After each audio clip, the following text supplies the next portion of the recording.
साथियों, जय भीम, जय भारत, जय संविधान। मैं बहुजन दस्तक न्यूज एंड कॉन्स्टिट्यूशन से गौतम रत्ना, और आज हमारे स्टूडियो में जो हमारे गेस्ट हैं वो हैं डॉक्टर जे.के. गौतम साहब, जो एक सोशल एक्टिविस्ट हैं और वंचितों की आवाज़ हैं और बहुत अच्छी लड़ाई लड़ते हैं, बेबाकी से बात रखते हैं अपनी।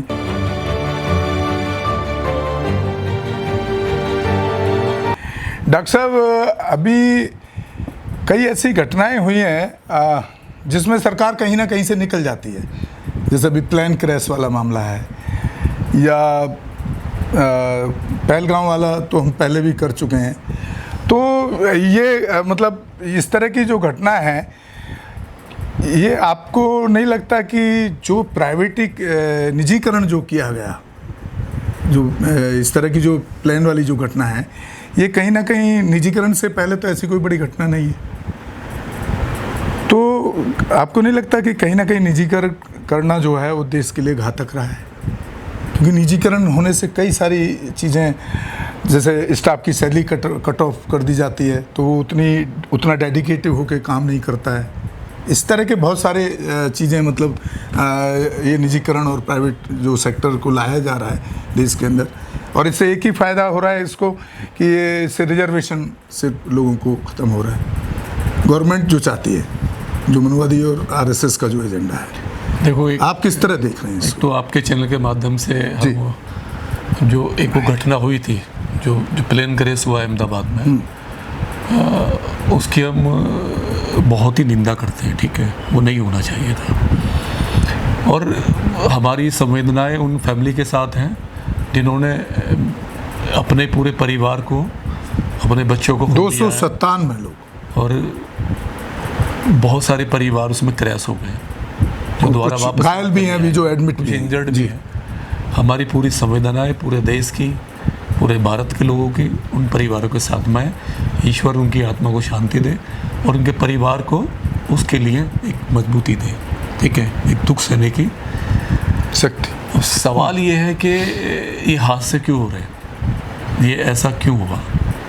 उसके बाद और भी हुआ है सर, अभी छोटा प्लेन क्रैश हुआ है यहाँ, छोटा हुआ है यहाँ उत्तराखंड में। लेकिन ये जो होना है, और एयर इंडिया वाला जो है, सवाल ये कि ये इतना पुराना प्लेन था जो अभी एक्सपायर होने वाला था, और सुनने में ये जो उसकी रिपोर्ट है कि उसकी लास्ट फ्लाइट थी ये, उसके बाद ये अच्छा ख़त्म होने वाला था, रिजेक्ट था ये। लेकिन लास्ट फ्लाइट वाले में भी आपने इस तरीके से दो इंजन बंद हो जाने उसके, तो सवाल है कि दोनों इंजन उसके कैसे बंद हो गए?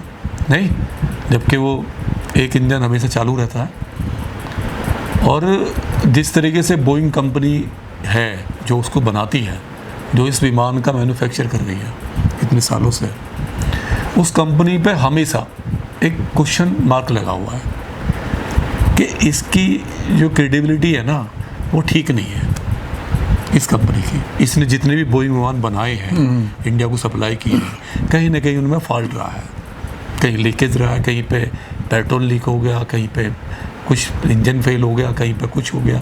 आज भी एक प्लेन कल उतरा है, ठीक है, वो वापस आया, ठीक है, एक वापस आया, वो भी कलकत्ता में लैंडिंग हुई है उसकी, तो उसमें भी बड़ा हादसा हो सकता था। और जिस तरीके से आपने देखा होगा, इसका एक जो क्वालिटी मैनेजर था, जो उस क्वालिटी इसमें कई जिन्होंने राज खोलने की कोशिश की, उनकी ऐसी हत्याएं हुई कि उनकी हत्याओं का ही नहीं पता लगा। उन्होंने राज खोला था, उन्होंने बताया था कि इसके में जो इसके जॉइंट्स हैं उसमें कहीं ना कहीं प्रॉब्लम है, इसके इंजन में प्रॉब्लम है। तो उसने रिपोर्ट जो दी वो क्लीन शीट नहीं दी थी उसको, कंपनी को, लेकिन उसके बावजूद भी उसने सुसाइड दिखाया। एक नहीं, कई लोग हैं ऐसे, कई लोग हैं उसके अंदर जिनकी आज तक हत्याओं का राज ही नहीं खुला। हाँ। तो अब सवाल ये है कि हमारी क्या मजबूरी है? नहीं, दुनिया में इस विमान को कोई पसंद नहीं करता, इस विमान को, बोइंग कंपनी को, जो कंपनी बनाती है बोइंग विमान को कोई पसंद नहीं करता। आज भी कहते हैं कि इसमें कहीं ना कहीं मतलब प्रॉब्लम है इसके टेक्निकल में, लेकिन उसके बावजूद भी हमने इसके इतने सारे प्लेन ले रखे हैं। क्यों भाई? पहले बहुत सारे हादसे हो चुके हैं इसके साथ में, कई बार ये वापस आ चुका है, कई बार हुआ रनवे पे ये इसका। ऐसी बड़ी बड़ी डील में कई बार अंडर टेबल का मामला भी होता है ना सर? ये भी तो हो सकता है, क्योंकि देश की जनता से आप इतना बड़ा खिलवाड़ करना, नहीं, एक ऐसे प्लेन में बिठा देना जिसकी रिपोर्ट पहले से ही ख़राब है, नहीं, तो आप इस देश की पब्लिक से कैसे और एक टाटा ग्रुप जो है कोई नॉर्मल तो है नहीं। टाटा ग्रुप ने देश को बनाया है, कहीं ना कहीं देश के योगदान में बहुत बड़ा हाथ है टाटा का। तो टाटा की ऐसी क्या मजबूरी है जो ऐसे विमानों को चला रहा है और आप हमेशा उसे लॉस में दिखा रहे हो। टाटा का जब भी आपने देखा होगा, टाटा हमेशा लॉस में जा रही है। टाटा, उनको सैलरी नहीं मिल पाती इस उसमें इस उसमें एयर इंडिया वाले, मतलब एयर इंडिया वाले में, बाकी में नहीं, बाकी में तो है। एयर इंडिया में सैलरी नहीं मिल पाती। तो सरकार क्या कर रही है? सरकार क्या कर रही है?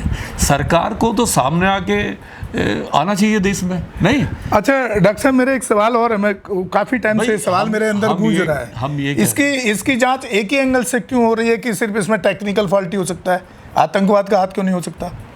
नहीं, तो जिस तरह से अभी पहलगांव में हमारे देश ने कुछ हद तक जो उनके खिलाफ, आतंकवाद के खिलाफ कार्रवाई की, उस एंगल से क्यों नहीं जांच की जा रही? उसमें एक बीजेपी का बड़ा लीडर भी एक्सपायर हुआ है, ऐसा नहीं है। जो विजय रूपाणी जो एक्स सीएम थे, और जो नहीं, उससे क्या फर्क पड़ता है? नहीं, लेकिन मैं समझता हूँ कि इसकी जांच जो है एजेंसी आतंकवाद के एंगल से भी करना चाहिए। हो सकता है कोई सरकार को, देखिए, उसमें कोई पैसेंजर ऐसा हो जो आत्मघात के लिए कुछ ऐसा। सरकार के हाथ में सब कुछ है, ठीक है, सारा डिपार्टमेंट उसके पास है, आईबी उसके पास है। आतंकवादी तो आत्मघाती भी होते हैं ना, वो तो खुद भी मरने को तैयार रहते हैं। क्या है, सरकार को ये जल्दी करना चाहिए, ठीक है, और जितना सरकार डिले करेगी जांच में उतना ही शक जाता है।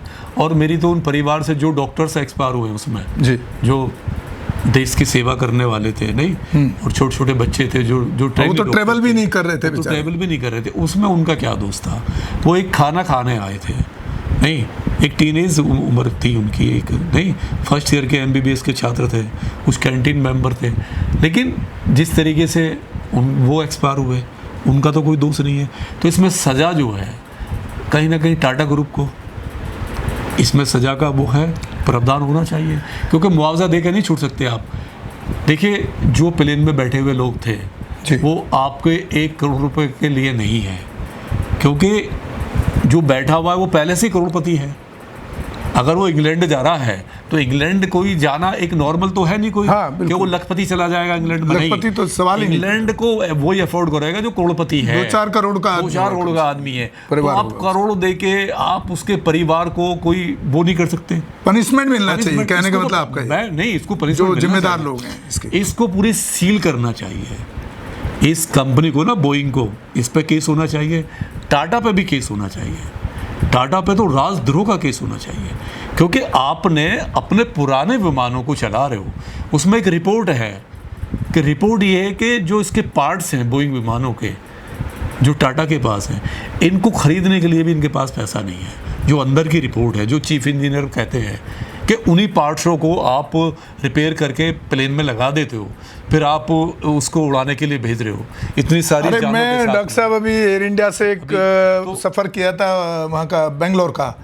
वो सीट भी ऐसे हैं जैसे गांव में बस की नहीं होती है, नॉर्मल बस की। नहीं, मैंने देखा उसमें एसी भी नहीं चलता, एसी भी नहीं चलता। अगर आप और एक तरफ कह रहे हो आप, मतलब विकसित भारत का नारा दे रहे हो, विश्व गुरु का नारा दे रहे हो, आप इस एक्सीडेंट से, ये जो हुआ है इंसिडेंट से भी, इससे हमारे देश की छवि कितनी खराब हुई है, आप इसकी भरपाई कैसे पूरी करोगे?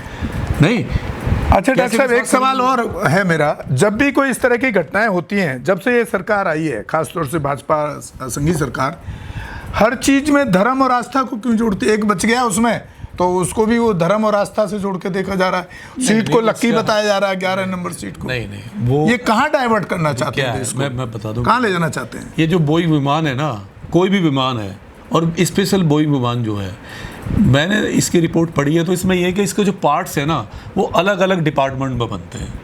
मतलब इस नहीं, एक बंदा जो बचा है, मैं उसकी बात कर रहा हूँ। बता रहा हूँ वो कैसे बचा है। हाँ। वो कैसे बचा है, वो एक एग्जिट जो विंडो थी ना, इमरजेंसी जो वो है, हाँ। जो विंडो है, इमरजेंसी जो गेट है, उसके बराबर में विंडो थी, वो उसकी जो सीट है, तो वो एक ऐसे है, उसमें जॉइंट थे चारों तरफ जी, और जॉइंट भी ऐसे जो लूज जॉइंट होते हैं, वो जॉइंट भी लूज थे। उसकी रिपोर्ट है बोइंग विमान की, आप पढ़ेंगे, गूगल पर जाएंगे तो सर्च आ जाएगा कि ये इतने सारे पार्ट्सों में जुड़ा होता है कि इसके जो जो जॉइंट है ना वो कभी टाइट नहीं होते, मतलब फिट नहीं बैठते। तो वो जैसे गिरा है, गिरने के बाद में पूरी सीट और वो गेट है वो उसके साथ गया है। नहीं तो उसको भी वो 11 नंबर लकी करके, मतलब देश को कहाँ ले जाना चाहते हैं? क्या है ना, हमारे हर चीज में अंधविश्वास, हर चीज में भगवान, हर चीज में आस्था। हमारे देश में अंधविश्वास की रोटी पहले से सेक रहे हैं लोग, आज भी सेक रहे हैं। नहीं, अब तो इसकी चरम सीमा पर है जब से ये सरकार के उसमें मैंने एक न्यूज़पेपर में देखा है कि सारे आदमी खत्म हो गए, उसमें गीता बच गई। अब सवाल ये है कि 1 लाख लीटर जिसमें पेट्रोल हो, डीजल हो, तो उसमें गीता कैसे बच सकती है? गीता जो कहाँ मिली, हो सकता है कि ऐसी जगह जाके पड़ी हो, वो नहीं मैं बता रहा हूँ कहाँ मिली। हॉस्टल पे प्लेन गिरा, हॉस्टल में बच्चे पढ़ते हैं, उसकी दीवार जो रूम है वहां गिरा, तो हॉस्टल के ही बच्चे पढ़ रहे होंगे। अच्छा, हॉस्टल के किसी बच्चे ने रखी, किसी बच्चे की ड्रॉ में थी, वहीं से मिली छानबीन से, उसको इन्होंने वहां से जोड़ रहे हैं। तो हमारे देश में जैसे मेरे बैंक में एक बहस हो गई थी, मैंने जैसे रिंगवेद रखा हुआ था सरकारी बैंक में। हाँ, तो मैं इस रिंगवेद का क्या मतलब है सरकारी बैंक में? ये नहीं है, वो आप कुछ भी रखो, देखिए बच्चे हैं वो मेडिकल भी पढ़ने वाले थे, कुछ वैसे भी हो सकते हैं, नहीं जैसे नर्सिंग वगैरह, कुछ वार्ड बॉय हैं, कुछ उसमें कैंटीन कोई भी पढ़ता होगा, धार्मिक जिसकी आस्था होगा, आस्था हो, आस्था का विषय। लेकिन आप उसको प्लेन से जोड़ देना वो बहुत गलत है। अरे वो तो रूम है, रूम में रखी हुई थी, बच गई, अच्छा है। नहीं, चलिए डॉक्टर साहब इस चर्चा को यहीं विराम देते हैं। बहुत बहुत शुक्रिया। इसकी जो ना, इसकी बहुत बड़ी हाई लेवल पे जो ना इसकी एक वो होनी चाहिए जांच, ये बहुत बड़ा जांच का विषय है, ताकि आगे हमारे देश का नाम खराब ना हो, हमारी एयरलाइंस का खराब ना हो, और इतनी सारी जानें जो गई हैं, ये जो हमारे देश का फ्यूचर था, जो बच्चे थे, जो डॉक्टर, जो कल को देश की सेवा करते, और उनके परिवार की जो पूरी उम्मीद थी उनसे जुड़ी हुई थी, अब वो सारी खत्म होगी। आगे ऐसा ना हो, सरकार एक रोल मॉडल पेश करे। चलिए इस चर्चा को यहीं विराम देते हैं। बहुत बहुत शुक्रिया डॉक्टर साहब का। डॉक्टर साहब अपना बड़ा कीमती टाइम दिया, और हम भी ये डिमांड करते हैं चैनल की तरफ से कि इसके एक हाई लेवल कमेटी बना करके जांच की जाए। कि मैं तो दूसरा एक एंगल आतंकवाद भी देख रहा हूँ कि हो सकता है कोई आत्मघाती उसमें बैठा हो, उसने इसको उड़ा दिया हो, ये भी हो सकता है। तो या टेक्निकल फॉल्ट है, उसके एक हाई लेवल कमेटी बना के जाँच करे, और जिसको मैं समझता हूँ कि पब्लिकली उसको उजागर करना चाहिए, ताकि लोगों को सही जानकारी मिल सके। और साथियों, इसी के साथ विदा लेते हैं। आप हमारे दोनों ही channel Bahujan Dastak news and constitution को ज़्यादा से ज़्यादा शेयर करें, सब्सक्राइब करें, और हमारे इंस्टाग्राम को फॉलो करें, फेसबुक पेज को भी फॉलो करें। इसी के साथ आपसे विदा लेते हैं। जय भीम, जय भारत, जय संविधान, नमो बुद्धाय। धन्यवाद साथियों, बहुत बहुत शुक्रिया डॉक्टर साहब। हमारे चैनल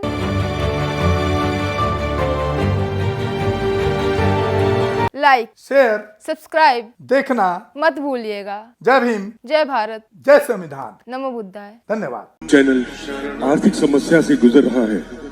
अगर आप बहुजन समाज में बाबा साहेब अम्बेडकर और तथागत बुद्ध की विचारधारा को अधिक से अधिक लोगों तक पहुंचाना चाहते हैं, तो हमें आर्थिक सहयोग प्रदान करें, ताकि हम अपने चैनल के माध्यम से देश विदेश में समता, बंधुता, एकता और संवैधानिक अधिकारों को ज्यादा से ज्यादा लोगों तक पहुंचा सकें। आप अपनी सहायता राशि नीचे लिखे खाते में जमा करा सकते हैं। खाता धारक गौतम रत्ना, खाता संख्या 3169576865 IFSC कोड SBIN 0060336, बैंक भारतीय स्टेट बैंक। आप हमारे बैंक खाते का विवरण स्क्रीन पर भी देख सकते हैं। जय भीम, जय भीम। मैं गौतम रत्ना, गौतम फिल्म्स प्रोडक्शन में आपका स्वागत करता हूं। आप हमारे प्रोडक्शन हाउस के अंदर अपना कैरियर बना सकते हैं as a film director, as a producer and actor and actress and editor and cinematographer also. अगर आपको फिल्म से रिलेटेड कुछ भी प्रोजेक्ट आपको बनवाना है, तो हमारे पास में पूरा सेटअप है, जिसमें फिल्म कैमरा है, शूटिंग लाइट्स है और एडिटिंग है। सारा A to Z एक ही जगह पर आपको हमारे यहाँ पर मिल जाएगा। तो दोस्तों, आप हमें कांटेक्ट कर सकते हैं हमारे नंबर्स पर 9810085714।